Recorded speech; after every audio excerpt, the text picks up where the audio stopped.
Electric में क्या फर्क है, यहाँ पर इंजन नहीं आता, इंजन की जगह हमें 3 बैटरियां दी गई है। सबसे पहले बात करते हैं डीजल लोडर की। ये जो डीजल लोडर है उसमें आपको आता है वेचाई कंपनी का ये BS5 इंजन है। जबकि मैं इलेक्ट्रिक लोडर की बात करूं तो वहां आपने डीजल लोडर में देखा इंजन लगा हुआ है, यहाँ पर इंजन बेंजन कुछ नहीं है, यहाँ पर सीधी 3 बैटरियां लगी हुई है, देखो पॉइंट दिए गए हैं। डीजल लोडर में क्या होता है, हमें डीजल फ्लूइड को हम डीजल टंकी में डालते हैं तभी लोडर ऑपरेट होता है। यहाँ पर क्या है, हम चार्ज करेंगे, चार्जर भी साथ में आता है, यहाँ पे हमें 2 प्लग का चार्जिंग दिया गया है। नमस्कार दोस्तों, मेरा नाम शैलेंद्र है, स्वागत करता हूं आप सभी का एक और वीडियो में। तो आज आप सभी के लिए मैं थोड़ा एक इंटरेस्टिंग वीडियो लेके आया हूं। आज हमारे पास XCMG के दोनों ही मॉडल अवेलेबल है। ये 3.5 टन के व्हील लोडर है और हमारे पास इलेक्ट्रिक और डीजल दोनों ही मॉडल अवेलेबल थे और दोनों ही साथ में आज खड़े किए गए हैं। तो मुझे लगा एक आप सभी के साथ थोड़ा इसका कंपेरिजन वीडियो बना दिया जाए। हालांकि जगह की थोड़ी कमी है तो मुझे लगा जितना भी मुझे टाइम मिलता है आप सभी को इन दोनों ही व्हील लोडर के बारे में थोड़ा मैं डिफरेंस बता दूं कि इलेक्ट्रिक कितना स्पेशल है और डीजल व्हील लोडर के भी अपने फायदे हैं। तो ये दोनों ही हमारे पास व्हील लोडर खड़े हैं, 3.5 टन के हैं, XCMG कंपनी की है। तो ज़्यादा समय बर्बाद ना करते हुए चलिए वीडियो को आरंभ करते हैं। तो देखिए भाई, आप अच्छे से समझे इसलिए मैंने जो दोनों ही लोडर है उसका जो रियर हुड था दोनों को ही खोल दिया है, तो आपको मैं अच्छे से एक्सप्लेन कर पाऊंगा। देखिए सबसे पहले बात करते हैं डीजल लोडर की। ये जो डीजल लोडर है उसमें आपको आता है वेचाई कंपनी का ये BS5 इंजन है, ये डीजल इंजन है BS5। ये 133 HP का पावर निकाल के देता है। तो इसमें पूरा देखो यूरिया बुरिया का सब सिस्टम है, ये अपना आफ्टर इंजन ट्रीटमेंट सिस्टम है और इसमें हमारा 4 सिलेंडर CID इंजन लगा हुआ है और साइलेंसर बैलेंसर सब कुछ है, एयर फिल्टर बिल्टर सब कुछ लगा हुआ है। ये हमारा डीजल लोडर है, ये अल्टरनेटर सेल वगैरह सब कुछ लगा हुआ है।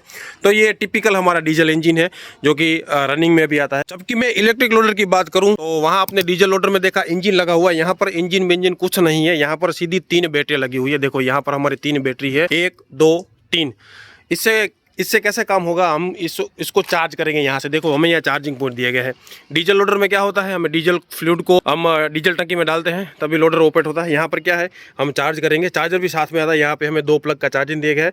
चार्जिंग यहाँ स्टोर होगा बैटरी में, ये 3 बैटरी है हमारी। बैटरी IP67 से सेफ्टी स्टैंडर्ड IP67 वाली है। तो भाई पानी से कुछ इतना नुकसान होने वाला नहीं, लेकिन आपको ध्यान रखना है। और यहाँ पूरा मैकेनिज्म है, यहाँ से पूरा पावर जाता है मोटर के थ्रू। हमारे यहाँ 3 मोटर है, फ्रंट ड्राइव के लिए मोटर, रियर ड्राइव के लिए मोटर और हाइड्रोलिक फंक्शन के लिए भी एक मोटर दी गई, वो मैं आपको आगे बताता हूँ। ये ठंडा रखने के लिए हमें फैन दिए गए हैं। जब आप इलेक्ट्रिक लोडर स्टार्ट करते हो तो सबसे पहले ये हमारे फैन स्टार्ट होते हैं और कूलेंट रेडिएटर हमें बीच में दिया गया है। डीजल लोडर में क्या है, डीजल लोडर में पीछे दिया गया है, देखो रेडिएटर हमारा पीछे है, लेकिन यहाँ पर रेडिएटर बीच में दिया गया है ताकि ये जो बैटरी, क्योंकि हीट भी होता है ना, भले इलेक्ट्रिकल हो हीट तो जनरेट होता ही है। तो वहाँ पर हमारा डीजल इंजन लगा हुआ है, यहाँ पर हमारी बैटरियाँ लगी हुई है, बैटरी के थ्रू पावर मोटर में जाता है और कुछ नहीं है। सीधा मैकेनिज्म की बात करूँ तो ये बैटरी है, यहाँ पे बहुत सारी वायरिंग दी गई है जो कॉम्प्लिकेटेड हो सकती है, लेकिन एकदम इजी टू अंडरस्टैंड मैकेनिज्म है। और यहाँ पर ठंडा रखने के लिए देखो ये उस साइड 4 फैन थे और 4 बड़े फैन यहाँ पर दिए गए ताकि ये ठंडा रह सके, ज्यादा हीटअप ना हो, क्योंकि इलेक्ट्रिकल है तो स्पार्किंग वार्किंग का खतरा रह सकता है, तो ज्यादा हीट ना हो इसके लिए हमें यहाँ फैन दिए गए हैं। तो सबसे बड़ा अगर चेंजेस की बात करो डीजल लोडर और इलेक्ट्रिक लोडर में, तो यहाँ पर इंजन है, यहाँ पर बैटरी है, यहाँ पर आपको डीजल डालना है, यहाँ पर आपको चार्ज करना है। कॉस्टिंग में भाई बहुत फर्क आ जाता है। इन बात सब कॉस्टिंग पे करते हैं तो मैं आपको यहीं पे बता देता हूँ, ज्यादा आपका टाइम नहीं लेता। अगर आप इसको चार्ज करते हो, ये 1 घंटे में चार्ज हो जाता है। आप डबल प्लग लगाओगे, चार्जिंग में हमको डबल प्लग दी जाते हैं, डबल प्लग से चार्ज करोगे तो ये 1 घंटे में आपका पूरा का पूरा व्हील लोडर 100% चार्ज हो जाएगा। और डीजल लोडर की बात करूँ तो आपको टंकी फुल करनी है और लोडर आपको चलाना है। अब कॉस्टिंग की बात करूँ, 1 घंटे में ये 30 यूनिट लेता है, मतलब आप 1 घंटा चार्ज करोगे तो आपकी जेब से, मतलब आपकी इलेक्ट्रिसिटी से 30 यूनिट जाएंगे। अभी हम 12 रुपया पकड़े मैक्सिमम, तो 12 गुना 30, 360 रुपया 1 घंटे चार्ज होने में आपका लेगा। और इसका 1 घंटे का एवरेज अपन 12 लीटर भी पकड़ के चले और 90 रुपया रेट होता है, तो 1 घंटे का इसका कॉस्ट 1000 समथिंग होगा। और इसका 1 घंटे चार्ज करने का कॉस्ट 360 रुपया होगा, प्लस 50 रुपया इसका मेंटेनेंस का पकड़ ले, जो एक्सेल ऑयल डालते हैं उसका मेंटेनेंस कॉस्ट पकड़ ले 50 रुपया, तो 1 घंटे का कॉस्ट इसका 400 रुपया हुआ। इसका 1 घंटे का कॉस्ट 1000 रुपया डीजल का, प्लस 170 रुपया इसका मेंटेनेंस का होता है, जिसमें हमारे फिल्टर बिल्टर, hydraulic oil, engine oil, transmission oil सब आ गया। क्योंकि इसमें ट्रांसमिशन नहीं है, इंजन नहीं है, तो इसके जो ट्रांसमिशन ऑयल का खर्चा, इंजन ऑयल का खर्चा, ट्रांसमिशन फिल्टर का खर्चा, इंजन ऑयल फिल्टर का खर्चा, सब कुछ बच जाता है। इनिशियल कॉस्ट हाई रहती है, मतलब आप इन्वेस्ट पहले ज्यादा करोगे। समझ लो ये 50 लाख का लोडर है तो ये 1 करोड़ का लोडर होगा तो आप डबल दोगे। लेकिन जब आप लॉन्ग आवर्स पे चलाओगे, मतलब 15,000 20,000 घंटा आप लोडर चला लोगे, तब आपको इसकी कॉस्ट सही बैठेगी। तो सबसे बड़ा डिफरेंस है कॉस्टिंग निकाल ले। अब आप इसको 10 घंटा चलाते हो और सिंगल चार्ज में ये जनरल कंडीशन की बात करूं तो 6 से 7 घंटा चलता है, मतलब 400 रुपए में आपको ये 6 से 7 घंटा काम करके देगा। आप 16 घंटा चलाते हो तो आप इसको दिन में 2 बार चार्ज करोगे तो आपका 800 रुपए में ये 16 घंटा मशीन निकाल के देगा। और आप इसको 16 घंटे चलाओगे तो आप 12 लीटर मतलब 1,000 रुपया आप कैलकुलेट करो तो 16,000 डेली का इसका खाली डीजल का खर्चा हो जाएगा, जबकि 800 रुपये में चल जाएगा। तो आप आवर पे अगर कैलकुलेट करें तो भाई आपको बेनिफिट रहेगा। तो सबसे बड़ा डिफरेंस यही था। बाकी ये ग्रीन कलर में आता है, वो ऑरेंज कलर में आता है। बाकी स्ट्रक्चर की बात करूं तो उसमें भी XCMG खुद के ही टायर यूज़ करता है, 17.5-25 के, इसमें भी 17.5-25 के है। 16 प्ले रेटिंग है और 16 प्ले रेटिंग की बात करें तो ये अपने 7.3 टन मतलब 60 टन तक ये वजन उठा सकते हैं। दूसरा सबसे बड़ा डिफरेंस है, यहाँ पर ट्रांसमिशन नहीं है, इलेक्ट्रिक लोडर है, उसमें एक मोटर दी गई है जो ट्रांसमिशन का काम करती है। बैटरी से यहाँ पावर आता है और यहीं से ये फ्रंट व्हील को ड्राइव करते हैं।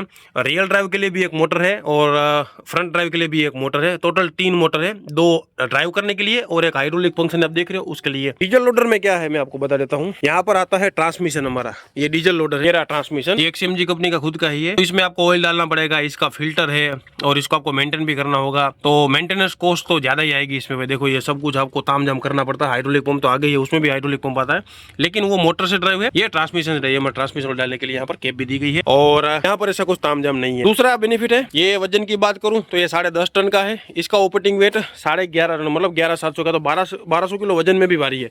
और पीछे का जो आप काउंटर वेट देखें तो ये लंबा है, इसका काउंटर वेट लंबा है और ये थोड़ा शॉर्ट है। व्हील बेस भी इसका ज्यादा है, इसका व्हील बेस कम है, तो थोड़ा टर्निंग रेडियस में इसको फायदा मिले आपको।